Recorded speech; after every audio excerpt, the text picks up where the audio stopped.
घरोघरी मातीच्या चुली या मालिकेची सुरुवात रणदिवे कुटुंबात होते। या घराची मोठी सून जानकी सकाळी देवीची पूजा करते, देवघरात दिवा लावते, संपूर्ण घरात धूप पसरवते। घरातील वातावरण खूप प्रसन्न होतं। त्यानंतर ती तुळशीची पूजा करते।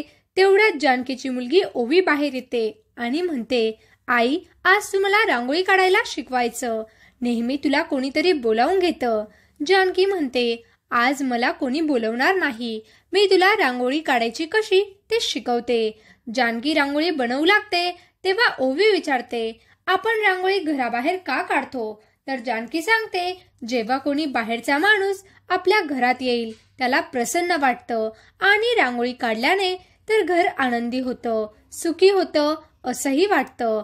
असं म्हणून ती टिपके काढू लागते। ओवी विचारते, हे टिपके कोण आहेत? जानकी सांगते, हे टिपके म्हणजे आपल्या घरातील व्यक्ती आहे, सदस्य आहेत। एकेका व्यक्तीसाठी एक एक टिपका आणि आपण हे टिपके जोडतो म्हणजे आपल्या घरातील माणसं, आपल्या कुटुंब टिपके जोडतो म्हणजे आपल्या घरातील माणसं, आपलं कुटुंब एकमेकांशी जोडलं गेलं आहे। आणि आपण या रांगोळीत रंग भरतो। प्रत्येक रंग हा एका व्यक्तीचा असतो। जसं की तुझी आजी सुमित्रा। इकडे जानकीची सासू सुमित्रा झोपेतून उठते आणि सर्वात आधी आपल्या 4 मुलांचा फोटो पाहते। यांच्यातील नातं किती घट्ट आहे असं ती ऋषिकेश आणि जानकीचे सासरे नानासाहेब यांना सांगते। त्यानंतर जानकी सुमित्राचा धाकटा मुलगा आणि तिचा धीर सौमित्र जो वकील असतो त्याच्याबद्दल सांगते। तिची नणंद बेबी आत्याबद्दल सांगते की तिचा रंग आहे, ती किती सुंदर आहे। त्यानंतर ती सारंग बद्दल सांगते की सगळेजण सारंगवर किती प्रेम करतात। सारंग तिचा सगळ्यात छोटा धीर असतो।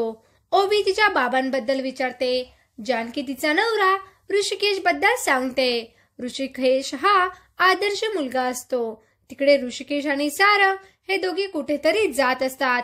त्यांना रस्त्यात एक माणूस पडलेला दिसतो। त्यांचा ऍक्सिडेंट झालेला असतो। सारंग गाडी बाहेर उतरून या माणसाला मदत करण्याचा प्रयत्न करतो, तर हा माणूस लगेचच उठून उभा राहतो। हा सगळा एक डाव असतो, सापळा असतो। हे गुंड सारंगला पकडतात। ऋषिकेश गाडीच्या बाहेर उतरतो आणि विचारतो, तुम्ही आम्हाला का पकडत आहात? का रस्ता अडवतायत? तेव्हा हा गुंड शंकर्या म्हणतो की हा पूल माझ्या बापाचा आहे, तू इथून पुढे जाऊ नाही शकत। इकडे विकी पाटील बाजार समितीमध्ये पोहोचतात। तेथे सगळी शेतकरी त्यांचीच वाट पाहत असतात। सयाजीराव विखे पाटील बाजार समितीत आपल्या बाजारभावांची फाईल देतात आणि म्हणतात, आमचे भाव फायनल करायचेत। तेव्हा शेतकरी म्हणतात की आता रणदिवे आणि विखे यांच्यामध्ये चांगलाच कलगीतुरा रंगणार। तर इकडे ऋषिकेश शंकर्याला विनंती करतो, आम्हाला जाऊ द्या, परंतु गुंड ऋषिकेश आणि सारंगवर हल्ला करतात। ऋषिकेश त्यांची चांगलीच धुलाई करतो। तेवढ्या शंकर्याचा एक माणूस तेथे येतो की तुझा बाप दलदलीमध्ये बुडतोय। शंकर्या तिकडे धावतो। ऋषिकेश त्याच्या मागे मागे जातो, तर शंकर्याचा बाप दलदलीमध्ये बुडत असतो। सगळे त्याला दोर देतात, परंतु त्याला काही दोर पकडता येत नाही। त्यामुळे ऋषिकेश चक्क दोर पकडून दलदलीत उडी मारतो आणि शंकर्याच्या बापाला वाचवण्याचा प्रयत्न करतो, परंतु हा दोर बाकीच्या माणसांच्या हातातून सुटतो। शंकर्या आणि ऋषिकेश दोघंही दलदलीमध्ये बुडतात। त्यामुळे सारंग रडू लागतो। ऋषिकेश शंकर्याच्या बापाला सुखरूप बाहेर काढतो। ऋषिकेश सुखरूप आहे हे पाहून सारंग खूप खुश होतो आणि त्याला मिठी मारतो। शंकर्याचा बाप ऋषिकेशचे पाय पकडून त्याचे आभार मानतो, तर शंकर्याही त्याच्या पायावर डोकं ठेवून म्हणतो, साहेब मला माफ करा, मी त्या सयाजीरावाच्या नादाला लागून तुमचा रस्ता अडवला, तुम्ही तर देव माणूस आहात।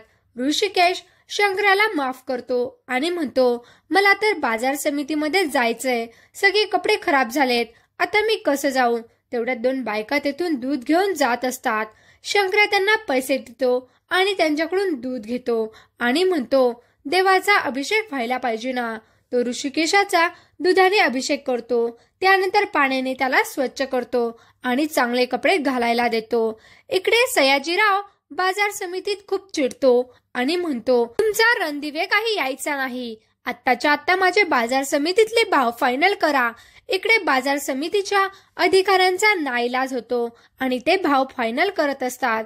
तेवढ्यात तेथे ऋषिकेश पोहोचतो आणि म्हणतो, मला यायला उशीर झाला कारण अंगावर चिखल उडाला होता, पण काही प्रॉब्लेम नाही.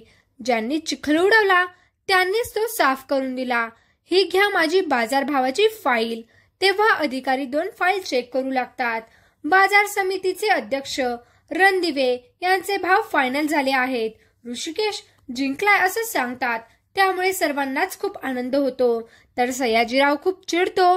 तेव्हा ऋषिकेश म्हणतो, ही बाजार समिती शेतकऱ्यांच्या भल्यासाठी आहे, दलालांच्या भल्यासाठी नाही. त्यामुळे जे योग्य आहे तेच घडतं. सगळे शेतकरी ऋषिकेशला उचलून घेतात. पुढील एपिसोडमध्ये आपण पाहू की सुमित्रा आणि नानासाहेब सौमित्र बद्दल एक मोठा निर्णय घेतील. माझा निर्णय काय असेल हे जाणून घेण्यासाठी व्हिडिओला लाईक करा, शेअर करा आणि चॅनलला सबस्क्राईब करायला विसरू नका. धन्यवाद.